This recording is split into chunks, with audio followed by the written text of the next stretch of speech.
बिहारी जी का ही एक ऐसा मंदिर है जिस मंदिर में शंखनाद नहीं होता, तालियां नहीं बजती और घंटी भी नहीं बजती। वहाँ पे उनकी आरती ऐसे ही होती है। सारे भक्त वहाँ पे हाथ जोड़ के आरती करते हैं। हुआ कुछ यूँ था कि एक भक्त थे, भक्त मारवाड़ी थे, कलकत्ता के। वो आए बिहारी जी के वहाँ। बिहारी जी को वहाँ आए तो उन्होंने देखा, उनको वहाँ से लगाव हो गया। जब लगाव हो गया बिहारी जी को उनसे, तो उन्होंने क्या किया कि जो भी यमुना घाट पे वो है, यमुना घाट के जितनी भी खेत हैं, वो खेतों को, ज़मीन को उन्होंने किराए पे ले लिया। किराए पे लेके उन्होंने वहाँ पे फूल लगाए, तरह तरह के अलग अलग खूबसूरत फूल लगाए।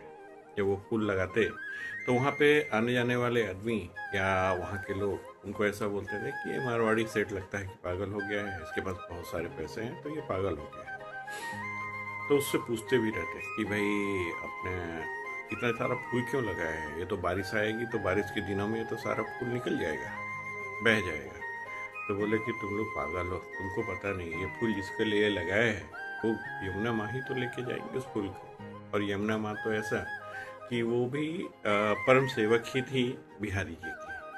तो जब बारिश का समय आता और बारिश में फूल बहते हैं तो वो यमुना जी में उतर के वो जो सेठ थे, वो सेठ खूब झूमते खूब नाचते हैं। उनको ऐसा लगता कि उन्होंने जो चाहा था, जो चीज़ें मांगी थी वो पूरा हो गया। इस तरह से अपनी खुशियों को वो व्यक्त करते थे वहाँ। फिर क्या सिलसिला चलता रहा ऐसे। उस सेठ का उम्र हो गया तो वो चूँकि कलकत्ता में था, कलकत्ता में ही रह रहा था, तो बीमार पड़ गया। वो बीमार पड़ गया तो डॉक्टर ने ऐसा बोला कि भाई इनका इलाज यहाँ पे संभव नहीं है, आप इनका सेवा कीजिए आप। फिर क्या था कि बिस्तर पे पड़े पड़े घर वालों ने ऐसा सोचा कि भाई अब आखिरी दिन कब आ जाए, इस बात की कोई गारंटी नहीं थी, डॉक्टर ने बोला था।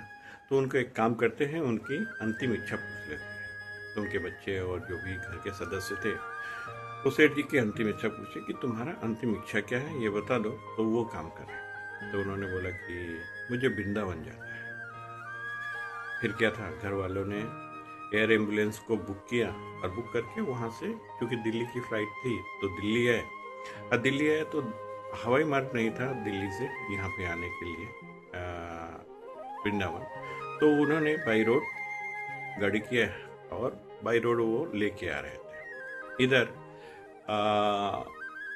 9:30 बज चुके थे उस समय रात के, और इधर वृंदावन की आरती चल रही थी, ठाकुर जी की आरती चल रही थी 9:30 जो आरती।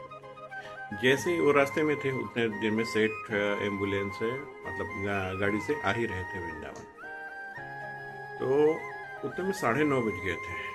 तो आरती शुरू हुई तो कहाँ से न पता मंदिर के पीछे वाला भी सारी चीज़ें बंद थी, दरवाजे बंद थे। वहाँ से एक कुत्ता दौड़ते हुआ निकला, दौड़ता हुआ भक्तों को के ऊपर से छलांग लगाता हुआ जोर से कुत्ता, और वो बाहर की तरफ भागा। जैसे ही बाहर की तरफ भागा तो वैसे ही वहाँ के जो पुरोहित थे जो आरती कर रहे थे, वो बड़े असमंजस में पड़ गए कि ये कुत्ता अभी तक तो नहीं था, एकदम से कुत्ता कहाँ से निकल गया।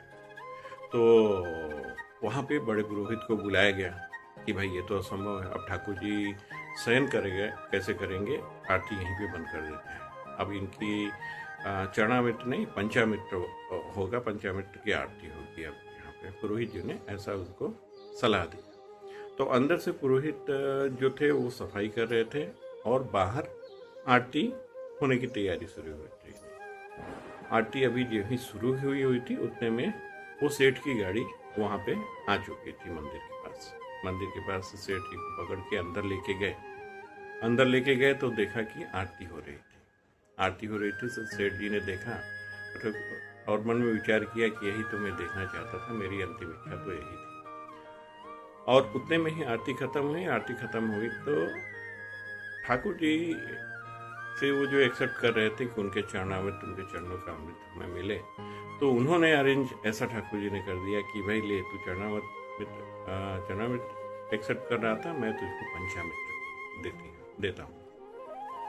फिर वो पंचामृत लिया और मंदिर के प्रांगण के बाहर निकले, जहाँ पे अपने फेरे लगाते हैं। मंदिर के।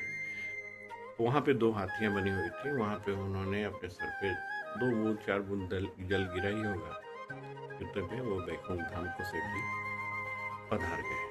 कहने का मतलब ये है कि दोस्तों कि अगर अपने अंदर भक्ति सच्ची हो तो भगवान किसी न किसी तरह हमको अपने पास अपना दर्शन या अपने होने का प्रमाण जरूर देते हैं। बस इतनी सी थी।